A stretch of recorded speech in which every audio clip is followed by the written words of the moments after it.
Mestna občina Maribor že ima nameščeno stacionarno dvigalo, ki paraplegike popelje le do pritličja. Danes smo si ogledali delovanje stopničnega vzpenjalnika, ki pa ima prav tako nekatere pomanjkljivosti. Nam lahko natančneje razložite, za kakšno napravo gre in čemu je namenjena? Glejte, to gre za napravo za premagovanje stopnic, kot že samo ime pove.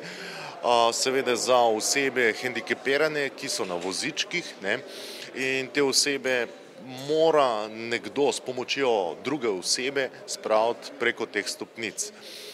Sama naprava deluje na električni pogon, ima manjši elektromotor, je na baterije. V čem se ta mobilna različica razlikuje od denimo fiksno nameščenih dvigal? Predvsem je to ena izmed najcenejših možnosti za premagovanje stopnic. Koliko znaša cena naprave?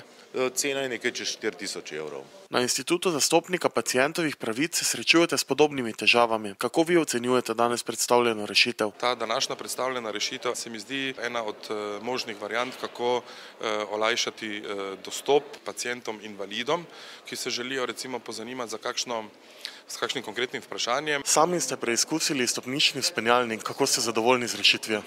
To rešitev jo jemljem kot čisto začasno. To ne daje trajne rešitve za takšen objekt, kot je Mestna občina Maribor. Kje vidite težave tega mobilne rešitve? Ja, prvo težavo ste videli, da različni tipi vozičkov, kar jih imamo, invalidi, se ne da varno pripeti, da bi me lahko odgor dvignil. Tako da sem moj voziček moral pustiti od spodaj in sem se presedel na ta klasični stari voziček, ki ga je Soča delala že pred 30 leti.